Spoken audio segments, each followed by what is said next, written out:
कहत ही निकसत पाप बाहर, और फिर आवन पावत नहीं देख मकान के बाहर।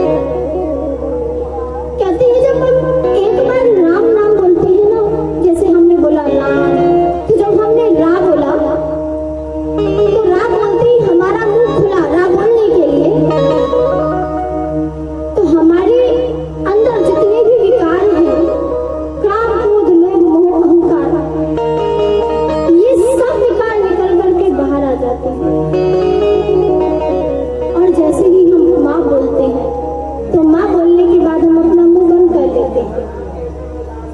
अब फिर आवन पावत नहीं देख मकार के बाद, उसके बाद मुंह बंद कर लिया और फिर ये विकार वापस हमारे अंदर नहीं आते।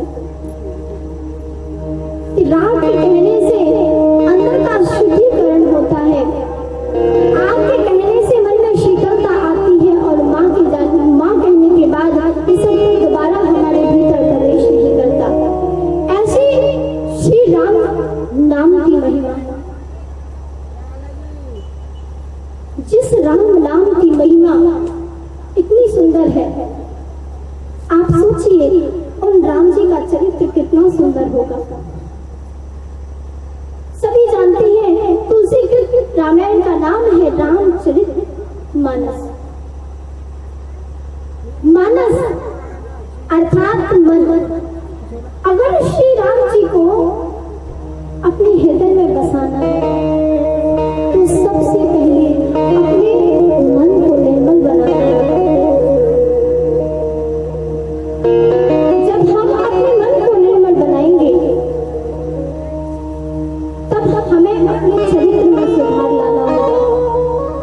कैसा चरित्र लाना होगा अपने जीवन में? जैसा श्री राम जी का था।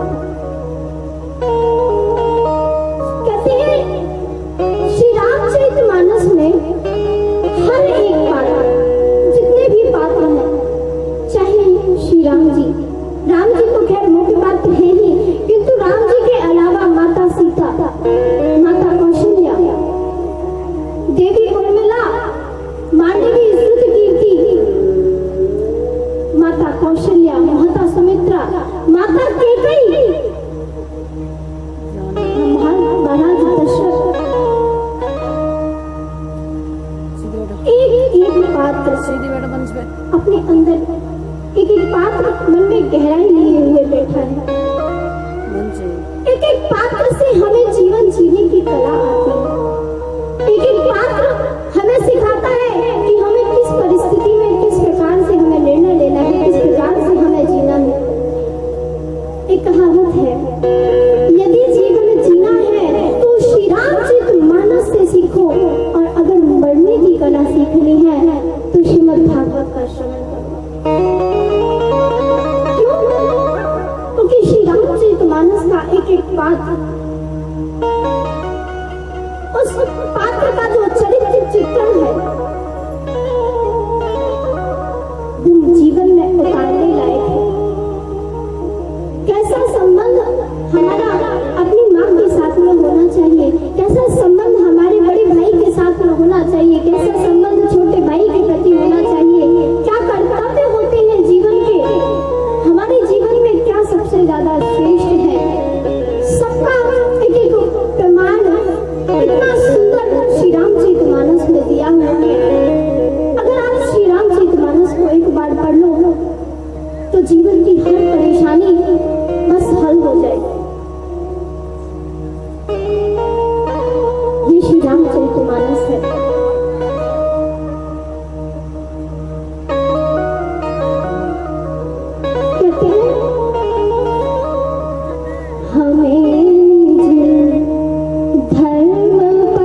करना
धर्म कब सुंदर होगा? जब हमारा आंतरिक चरित्र, हमारा आंतरिक मन, जब तक हमारा मन सुंदर नहीं होगा तब तक हमारा चरित्र सुंदर नहीं हो सकता। तो मन को पवित्र करें, उसके बाद चरित्र में सुधार लाएं। तो चरित्र में सुधार कैसे लाएंगे? कैसे चरित्र में सुधार लेकर के आए? किसी की कॉपी तो करनी पड़ेगी। तो कॉपी करनी है तो किसकी करेंगे? नकल करनी है तो किसकी करेंगे?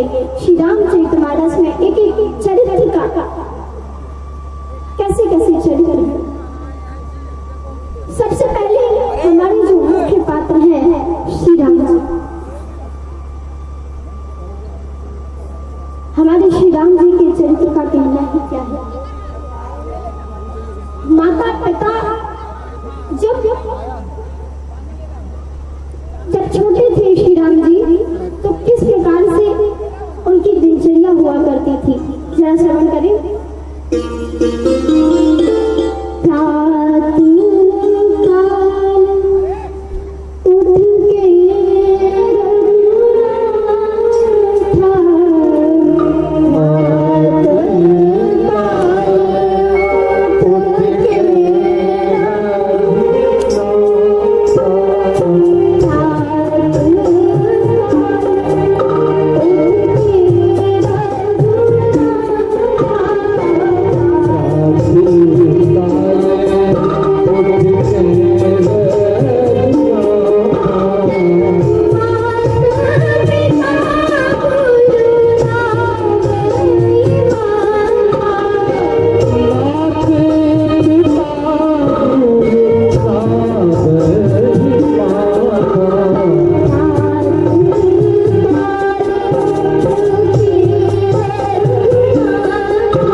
सबसे प्रथम माता का आशीर्वाद ग्रहण करते हैं, इसके बाद पिताजी का और फिर गुरु जी का। और आजकल उठ करके माता पिता तो पता ही नहीं है क्या है, माता पिता से तो कोई मतलब ही नहीं है। उठे बस माँ से चाय मंगा ली और उसके बाद उठ करके दोस्तों को फोन किया और घर से बाहर निकल गए, नहाए गए अपना कार्य। अगर सर्दी है तो फिर नहाने धोने का भी कोई मतलब नहीं, गलती से मुंह धो लिया तो वो बहुत बड़ी बात हो गई। सबसे बड़ी बात यह है कि आजकल की पीढ़ी के लिए, उनकी पुरानी पीढ़ी यानी उनके माता पिता के लिए कोई भी वक्त नहीं है, बिल्कुल वक्त है ही नहीं है। अपनी बाहर की लाइफ में इतना बिजी हो गए हैं कि अपने घर वालों के लिए उनके पास वक्त नहीं है। एक बात कहूँ आपसे, यदि संस्कार जो होते हैं ना वो हमारे घर से आते हैं। जब आप अपने बड़े बुजुर्गों के पास, अपने माता पिता के पास आप बैठोगे नहीं, आप में संस्कार कहाँ से आएंगे? क्योंकि डेफिनेटली ये बात है कि आप बाहर जाएंगे, आपका सर्कल जैसा होगा, जो भी ट्रेन में म्यूजिक, ट्रेन में जो भी चल रहा होगा, जो सबसे ज्यादा जिसमें जैसे कि हम बाहर निकले तो हमें संगत मिल गई किसी बीड़ी पीने वाले की। अभी जब हम लोग आ रहे थे तो स्टेशन पे मैंने देखा कोई ज्यादा बड़ा बालक नहीं होगा, मुश्किल से 13-14 साल का, बीड़ी पीते हुए जा रहा था। अब बताइए, तो ये उसके कोई बीड़ी पीने की उम्र है, किंतु जैसे उसको संगत मिली, यदि उसका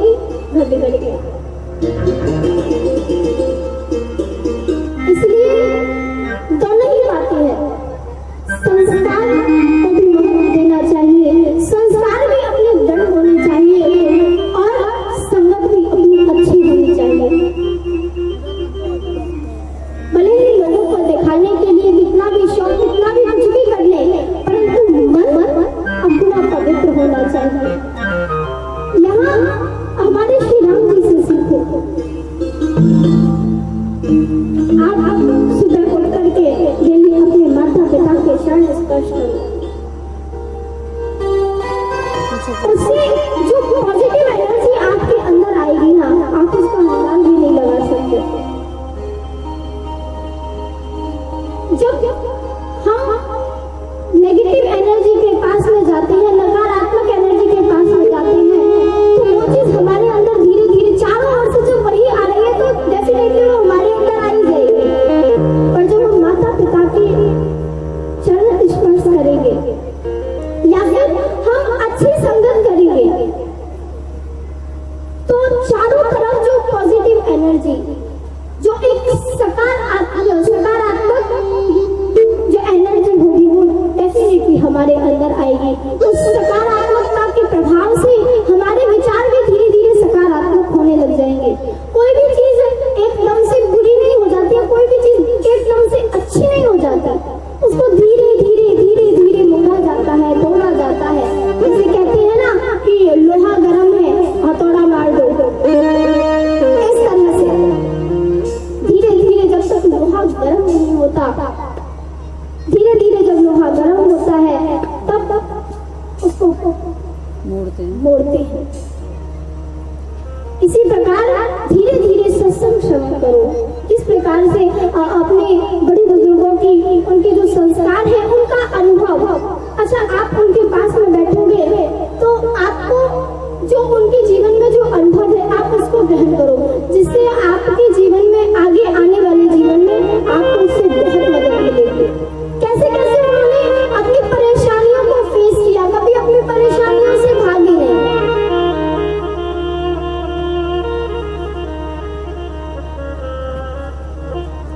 यहाँ श्री रामचरितमानस सिखाती है कि किस प्रकार से अपने बड़े भाई को, छोटे भाई को किस प्रकार से एक दूसरे में मित्रता होनी चाहिए, किस प्रकार से प्रेम होना चाहिए।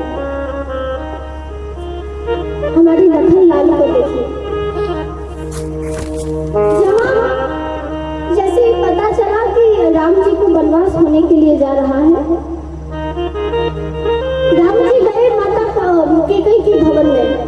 वहां दशरथ जी नीचे पड़े हुए थे, मूर्छित अवस्था में सिर्फ राम राम राम राम राम का उच्चारण कर रहे हैं, मुझसे और कोई वचन नहीं निकल रहा, सिर्फ राम। जैसे ही राम जी दशरथ जी के पास गए, पिताजी ये क्या दशा हो गई आपकी? आप रघुकुल के तिलक हैं, सूर्यवंशी राजा इस प्रकार जमीन में पड़ा हुआ है, आपको शोभा नहीं देता। दशरथ जी को उठा करके सिंहासन पर बिठाया। पिताजी ये हालत क्यों हो गई आपकी, ये सब कैसे हुआ पिताजी? राम जी के नेत्रों से आंसू निकलने लगे, पिताजी ये सब कैसे हुआ? कैकेयी की ओर देखते हुए बोले, माता आप ही कुछ बताओ कि ये सब कैसे हुआ?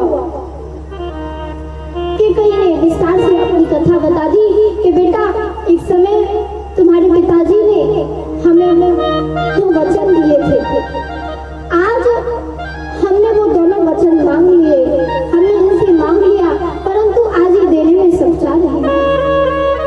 राम जी बोले, माता आपने ऐसा क्या मांगा है जो मेरे पिताजी देने में सच्चा नहीं?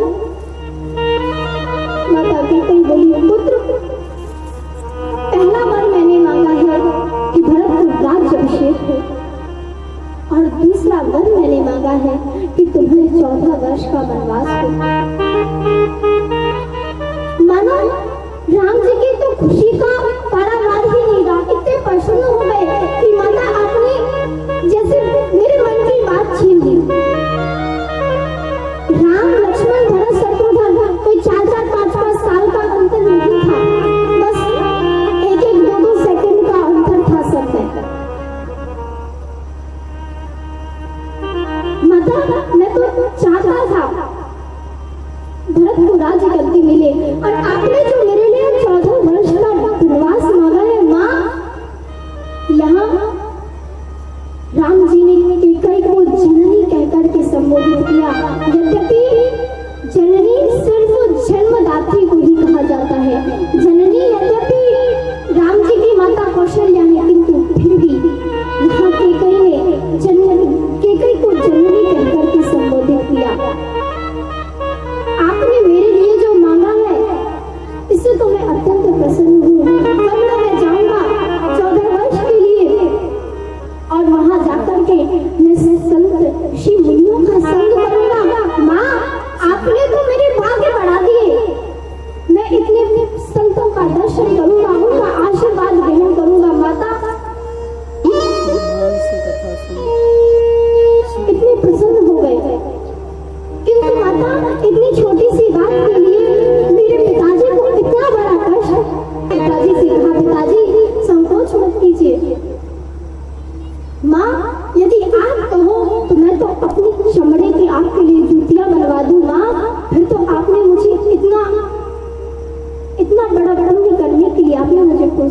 दिया है।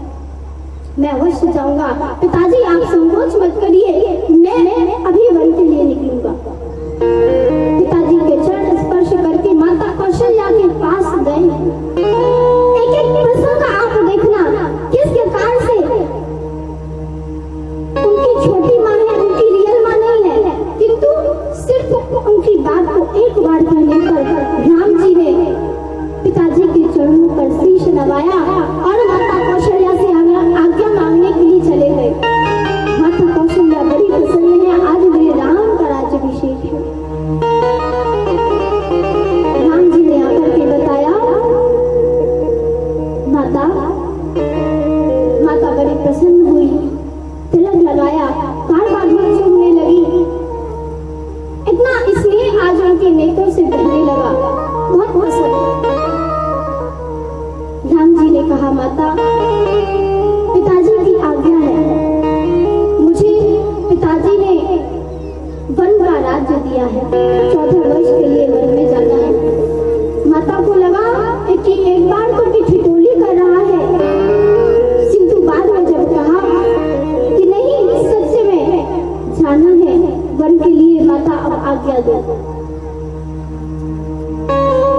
कौशल्या जी ने बड़ा धीरज रखा है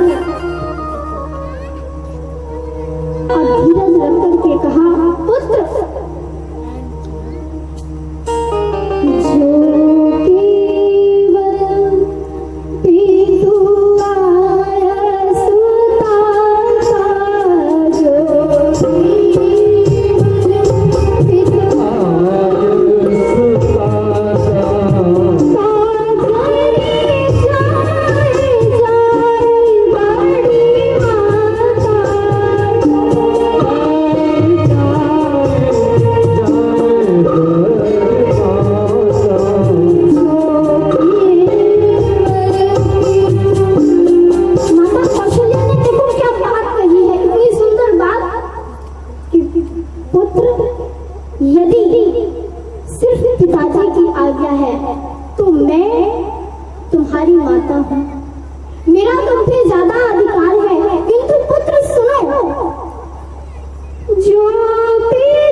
छुपा हुआ पात्र श्री रामचरितमानस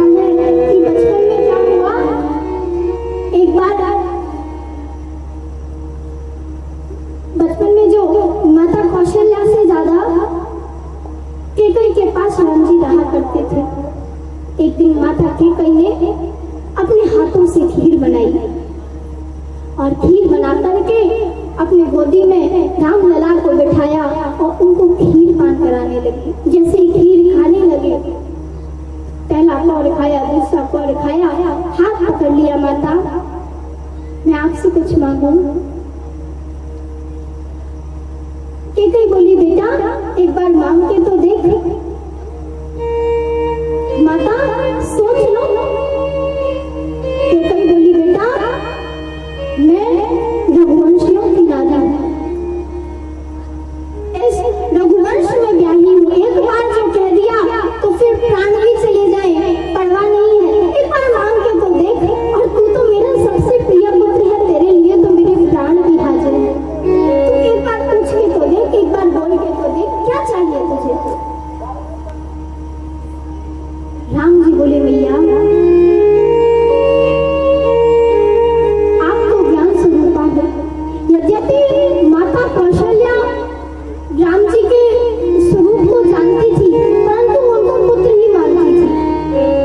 किंतु माता केकई राम जी को, उनके अस्तित्व को जानती थी कि ये भगवान विष्णु है और इनको दुष्टों का नाश करना है, असुरों का नाश करना है। तो माता आप तो सारी बात जानती ही हो। इसलिए माता आज मैं जो आपसे मांगने के लिए जा रहा हूँ, हो सकता है कि जीवन भर युगों युगों तक सब आपकी निंदा करे, आपकी बुराई करे, आपको जली कटी सुनाए, आपको कभी सम्मान ना दे। केकई बोली बेटा मुझे इस दुनिया से कोई मतलब नहीं है, एक बात तू तो बोल, मेरा राम पसंद है, इसके अलावा और कुछ नहीं चाहिए। माता दुनिया की बात को छोड़ो,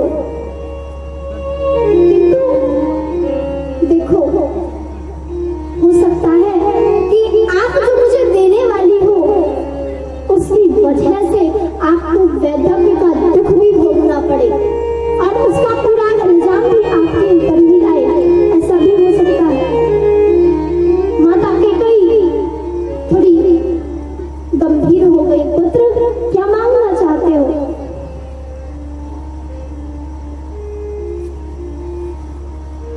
राम जी बोले मैया समय आने पर जब मेरा विवाह हो जाए, उसके पश्चात जब राज्याभिषेक की तैयारी हो रही हो, तब आपको मेरे लिए वनवास मांगना होगा। जैसे ही इतनी बात सुनी तो माता केकई के हाथ से वो खीर का पात्र गिर गया। माता केकई ने राम जी को अपनी छाती से लगाया, रोने लगी कि पुत्र ये दुनिया में कुछ भी करे मुझे इसकी परवाह नहीं। एक बार के लिए तेरे लिए मैं वैधव्य का दुख भी सहन कर लूंगी, हर इल्जाम जली कटी सब सुन लूंगी, किंतु मेरा राम मुझसे दूर जाए मैं ये भी बर्दाश्त नहीं कर पाऊंगी।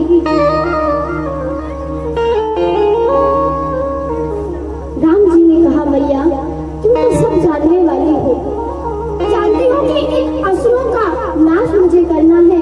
यदि मेरा राज्याभिषेक हो गया तो राज्य के कार्यों में मैं इतना उलझ जाऊंगा कि वापस वन नहीं जा पाऊंगा, और वन में जाकर के जितने भी ऋषि मुनि होंगे सबका मुझे दर्शन करना है। इसलिए माता ये कार्य कोई और नहीं कर सकता सिर्फ आपके अलावा। माता केकई ने अपने आंसू पोंछते हुए कहा पुत्र यदि तुम्हारी यही इच्छा है तो मैं अवश्य करूंगी। कहते हैं ये केकई जो है ना ये ज्ञान मूर्ति है, ये राम जी के असली रूप को पहचानती थी, इसलिए सबसे बड़ा भेंट जो किया है वो तो माता केकई ने ही किया है। माता केकई को बुरा मत समझिए, और इस बात को माता कौशल्या बहुत बुरी प्रकार से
माता, इसी प्रकार पुरुष के बिना स्त्री का कोई महत्व नहीं है, इसलिए मैं तो आपके साथ में जाऊंगा।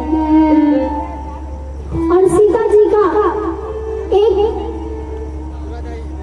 वैसे तो अनेक अवसरों पर उनका दर्शन होता है, किंतु एक अवसर वहां पर जब राम जी चले गए हैं वन को, उसके पश्चात केवट को उतराई देने के लिए, गंगा जी पार करके उतराई देने के लिए केवट को कुछ है नहीं, तो राम जी के मन की बात को यहाँ सीता जी ने जाना। यहाँ सीता जी ने देखा कि प्रभु इस केवट को कुछ देना चाहते हैं, किंतु उनके पास कुछ है नहीं जो वो केवट को प्रदान कर सके। दशरथ जी ने जो मुंह दिखाई पे सीता जी को अंगूठी दी थी जिसमें राम नाम अंकित था, वो मुद्रिका सीता जी ने उतारी और उतार करके राम जी को पकड़ा दी। बड़ा सुंदर प्रसंग है। कहती है पिया ही जान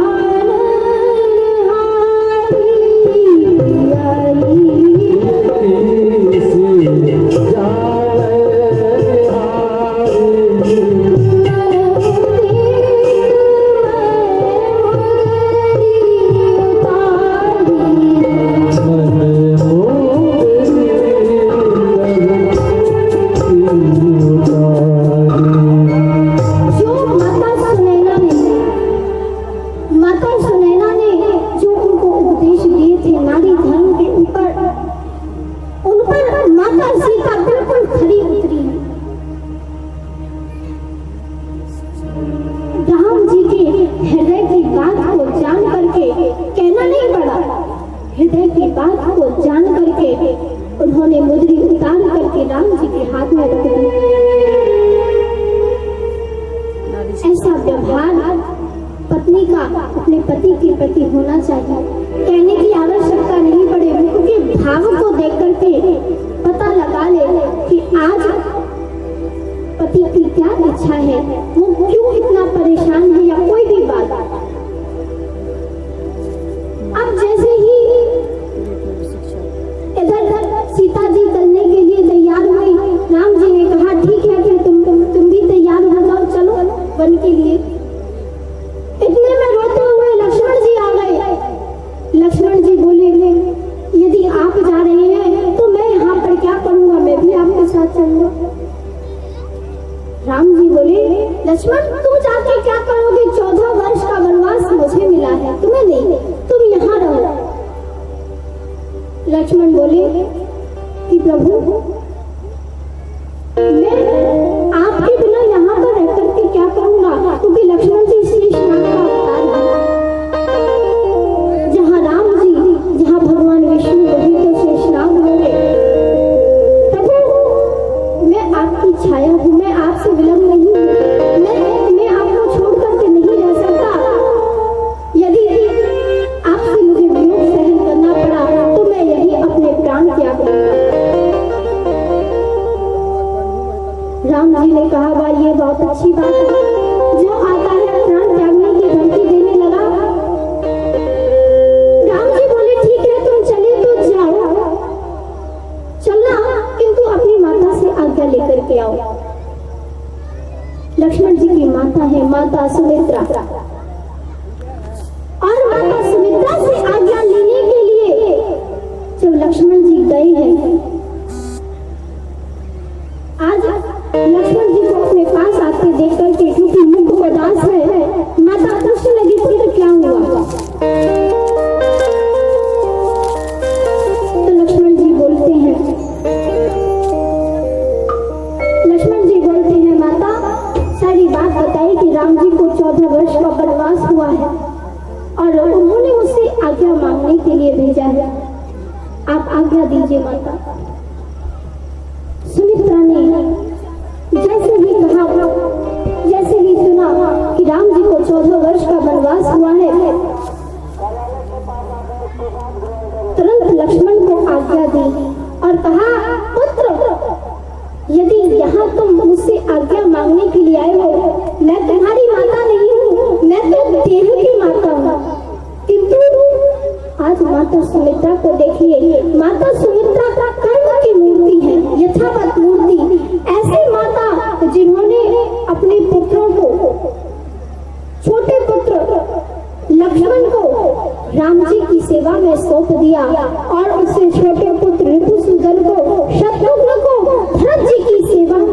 दिया, ऐसी माता धन्य है।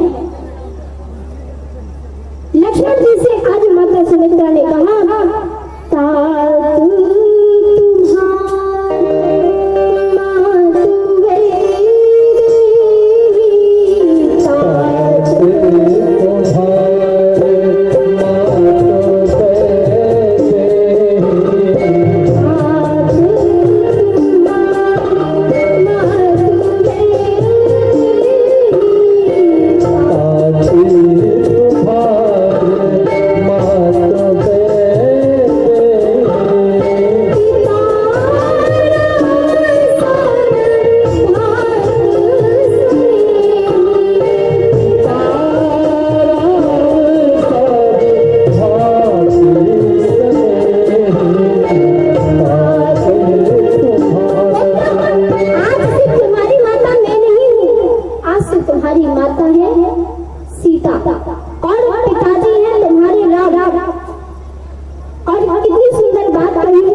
इजाजत नहीं देता और हमारे महाराज जी भी बैठे हैं। अब आप उनके मुख से कुछ अमृतमयी वाणी सुनेंगे, इसलिए क्योंकि कल का प्रसंग बहुत ही रोचक है कि देखो सीता जी तो राम जी के साथ चली गई, वह तो राम जी के साथ में रही, किंतु उर्मिला ने किस प्रकार अपने पति का वियोग सहन किया, उन्होंने किस प्रकार महलों में रहते हुए भी तपस्या करी, उसका आप सुंदर प्रसंग का आप श्रवण करेंगे।